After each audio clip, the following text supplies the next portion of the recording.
This is KVUE News Midday. Overnight, a former NFL player found dead in his jail cell. What authorities have learned this morning about Aaron Hernandez's death. And a train derailment in Bertram, the possible cause of the derailment and how long it could take to clean up. And we're tracking a couple shower chances for this late morning and into the afternoon. We'll show you that hour-by-hour forecast coming up. A very good morning to you. I'm Corey Coffin. Thank you for watching Austin's News Leader. Let's start today with a live look outside. We're seeing some clouds across the area. Certainly was a wet morning. Let's get a look at what we're tracking with Storm Team Meteorologist Nathan Gogo. Yeah, we had some showers certainly the last couple days. Radar showing things pretty quiet right now. Just one lone shower in Lee County off towards Giddings. Here's what it looks like. Things quiet otherwise across the metro. We've seen a couple little sprinkles here and there. A mix of sun and clouds expected for today. Right along Highway 77 between Giddings and Lexington, besides a little sprinkle, that's about it. That's about all what's going on in central Texas. So here's what it looks like on top of our studio. A different look, a lot of clouds, a few peaks of sunshine. That's about it. Mid-70s out there, 74 at Bertram, 73 at Camp Mabry. Winds will be a little bit breezy at times, gusts up to 10 to 15 miles per hour at times. 69 in Fredericksburg. Good morning. Blanco at 69 as well. 73 in Austin, 71 in Bastrop. Here's what we're tracking and what we'll talk about more coming up in the full forecast. Warming up, temperatures likely to climb into the mid to upper 80s as we head into the next couple days. A spotty shower possible today, even for tomorrow, and a weekend cool down with a cold front. More on that in a few minutes, Corey. I could use a little bit of a cold front with all this humidity. Thank you, Nathan. Ex-NFL tight end Aaron Hernandez found dead inside his jail cell early this morning. The former New England Patriot committing suicide the same day the Patriots are scheduled to visit President Donald Trump at the White House, celebrating their 2017 Super Bowl win. ABC's Emily Rao takes a look at what we've learned so far this morning. It was here at this Shirley, Massachusetts prison that former NFL star Aaron Hernandez ended his life. Prison guards discovering the 27-year-old just after 3 o'clock this morning. Hernandez using a bed sheet he attached to a window to hang himself, blocking his cell door from the inside by jamming it with various items. Guilty of murder in the first degree or guilty of murder in the second degree? Not guilty. His death coming just days after he was found not guilty for the 2012 murder of 2 men. Hernandez wiping away tears as the jury read the verdict, mouthing "I love you" to his fiancée. Prosecutors had argued the 2 men were gunned down after one of them accidentally spilled a drink on Hernandez in a Boston nightclub. But Hernandez still serving a life sentence without the possibility of parole for the 2013 shooting of his friend Odin Lloyd, a semi-professional football player who was dating his fiance's sister. Hernandez rose to fame as an All-American tight end at the University of Florida, winning the 2009 national championship. He went on to play for the New England Patriots from 2010 to 2012, signing a 5-year, $40 million contract, but was cut from the team in June of 2013 following his arrest in the Lloyd murder. Patriots coach Bill Belichick was asked about Hernandez just the other day. Tragedy. His answer in one single word. Officials haven't found a suicide note. Hernandez was in general population, officials saying that there was no indication he might hurt himself. Emily Rao, ABC News, New York. Well, happening today, family and friends will come together to honor a University of Texas student killed in a wreck earlier this week. According to the Chi Omega sorority, Nancy Jane David died after a crash between her moped and a school bus on the 700 block of Manor Road on Monday. Police have yet to confirm if David is the 22-year-old victim who died in that crash.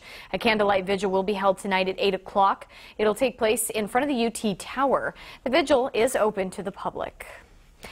And police say the bus involved in the wreck is actually a personal vehicle owned by an individual and does not belong to a school district. They are still trying to figure out exactly what led up to that wreck, but they do say the road was wet that night, and that may have played a role in the accident. City leaders have rolled out their new zoning map draft, and Austinites can now see how those changes will affect their neighborhoods. Take a look here. Code Next is the city's initiative to revise the Land Development Code, which determines exactly how land can be used throughout Austin, and that includes what and where buildings can be constructed. The maps on your screen here compare existing and proposed zoning districts. City officials will meet and discuss the initiative over the next 2 months, beginning this Saturday. To access those maps and for more information on the potential changes around the city, just head to KVUE.com.